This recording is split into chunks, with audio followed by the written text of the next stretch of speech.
Hi friend, welcome to Locust Street Cottage. Today we're gonna check on Quinn, who's been running with the chickens for like 48 hours. Let's go.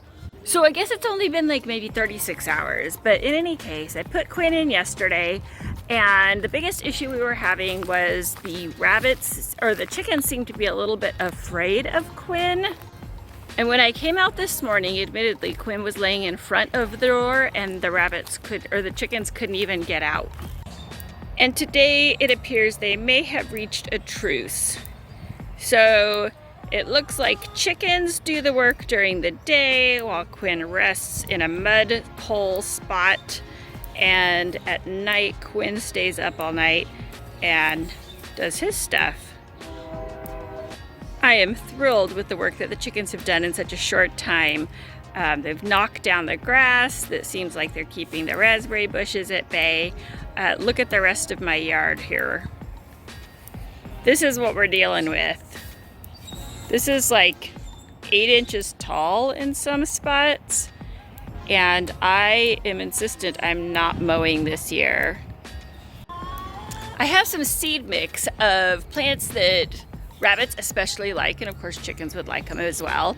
And I bought that online, and so the idea is that after the chickens have prepared this area, with Quinn's help and the other bunnies eventually, I'm going to turn it just a little bit, overseed it, put some hay on it, like some Timothy hay, and then hopefully this whole yard will be a huge rabbit buffet, and they can mostly live on grass.